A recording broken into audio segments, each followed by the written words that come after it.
শোনা যাচ্ছিল মেগাস্টার শাকিব খানকে ছেড়ে দ্বিতীয় বিয়ের পথে হাঁটতে গেছেন অপু বিশ্বাস। বিষয়টা নিয়ে মুহূর্তেই উত্তপ্ত গণমাধ্যম। হঠাৎ করে অপু বিশ্বাসের এমন সিদ্ধান্তে অনেকে কিন্তু মেনে নিতে পারছেন না।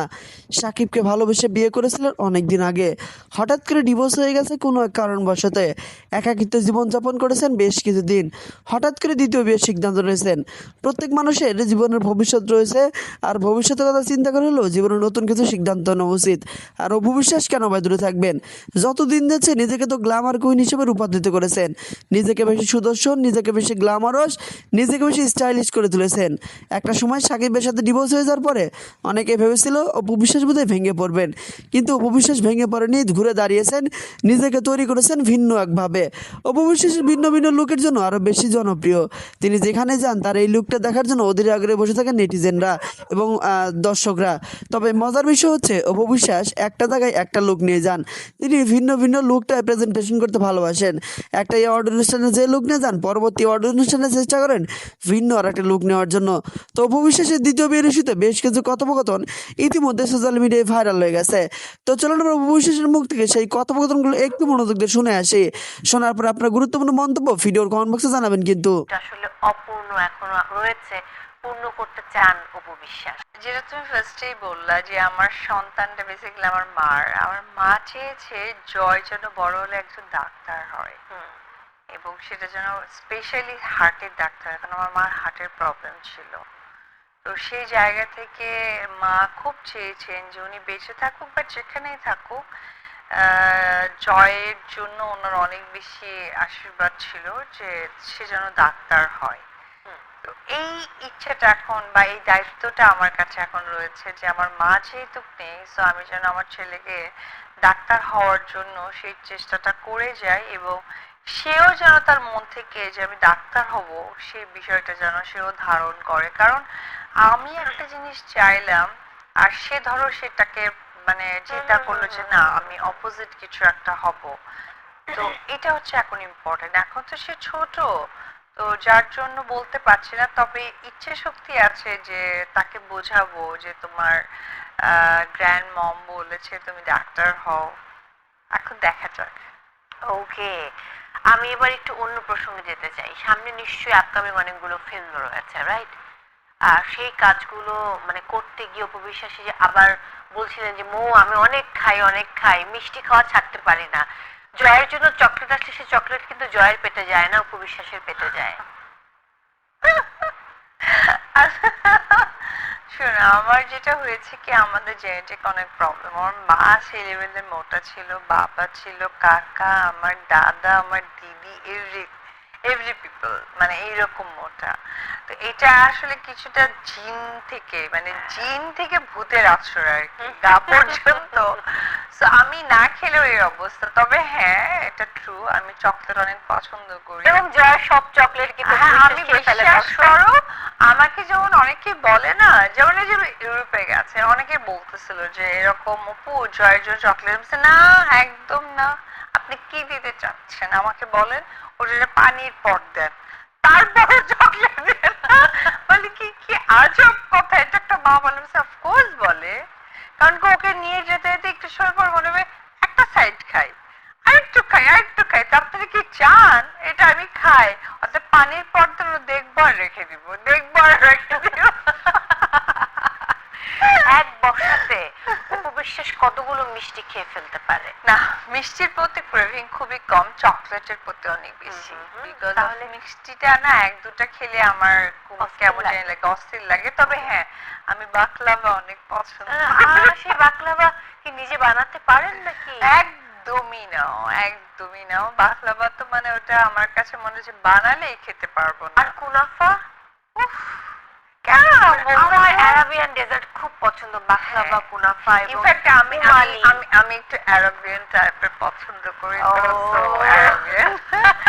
আরাবিয়ান নিয়ে আমার বেশি বলা যাবে না, অল্প বলতে হবে। না না, তবে আরাবিয়ান ডেজার্ট আসলে খুব চমৎকার। আসলে হ্যাঁ, চমৎকার, আমার হ্যাঁ। এখন জিভে পানি এসে গেছে, বিকজ আমি খুব মানে মিষ্টি লাভার, আমি প্রচুর মিষ্টি খেতে ভালোবাসি। বাই দ্য ওয়ে, অপু বিশ্বাসের হাতের সবচেয়ে মানে কি বলবো যে সবচেয়ে মজাদার ডেজার্ট কি?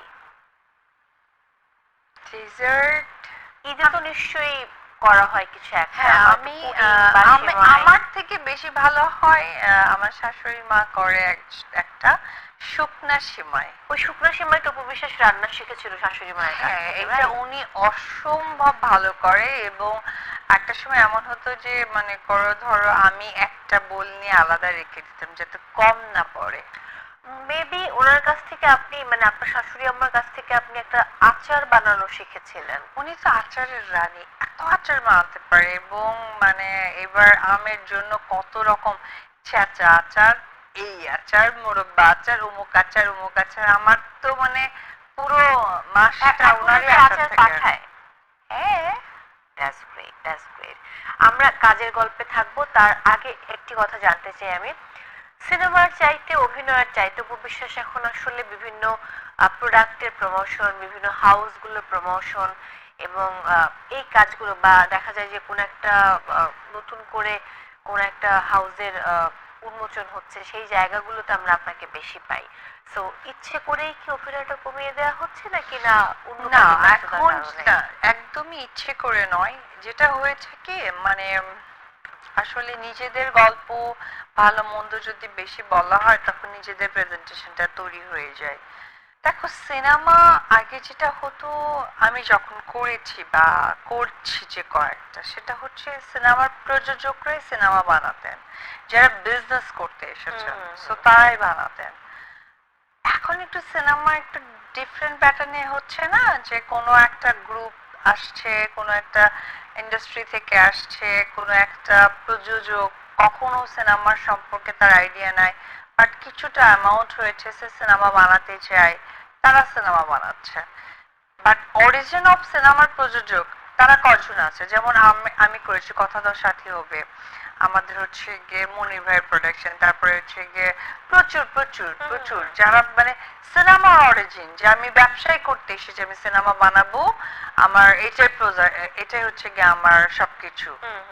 তো ওই জায়গা থেকে দেখো, শাকিব খানের ব্যাপারটা টোটালি আলাদা, ওটার আমি উদাহরণের মধ্যে নিয়ে ওনাকে ছোট করতে চাই উনি না। সুপারস্টার, উনি সুপারস্টার বা ওনার এটা। বাট এছাড়া তুমি বাদ বাকি দেখো, তুমি আমাকে জিজ্ঞেস করছো আমার থেকে আরো স্মার্ট কত হিরোইন আছে। আমি স্মার্ট এই জন্য বললাম যে তারা এখনো বাচ্চা বা পিছু টান কিছু নাই। হ্যাঁ, আর আমি তো আমার বাচ্চার প্রতি অনেক বেশি ইনভলভ। ধরো মিম আছে, ফারি আছে, তাদের একটা নিউ আপকামিং সিনেমার নাম বলো। তো ওই জায়গা থেকে না দেখো, আমরা সবাই একটু চুজি, এবং দেখবা যে যারা কাজ এখন টুকটাক করছে আবার করছে না, একটু পাচ্ছে পাচ্ছে না, তারা কিন্তু দেখো অরিজিন অফ যে প্রযোজক তাদেরই কাজ করবে। যারা হঠাৎ করে এসে প্রযোজনা প্রতিষ্ঠান খুলছে, তাদের আর্টিস্টের চয়েসটাও থাকবে তাদের মতো করে। তো এই আর কি বিষয়টা। তো তারপরেও ধরো আমার দুটো সিনেমার কথা হয়ে আছে, আফটার ঈদ হয়তো বা সে প্ল্যানিং গুলো হবে। আমরা কি নামগুলো জানতে পারি? না, কিছুই বলা যাবে না। ইস, ওকে, কোনো সমস্যা নেই, আমি আবার কেন ইন্টারভিউ তুমি নেব। আমাকে একবার কেন প্রোগ্রামে আনবে? একবার প্রোগ্রামে একবার তো আনবা, না। একবার প্রোগ্রামে আনবা সিনেমার নাম জানার জন্য, একবার প্রোগ্রামে আনবা কি রান্না করলাম ঈদে, আর একবার প্রোগ্রাম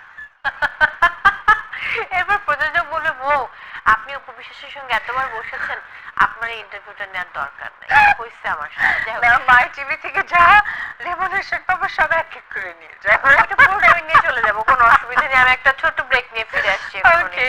দর্শক, সময় হয়েছে বিরতি নেবার, ফিরছি একটু পর, আমাদের সাথেই থাকুন।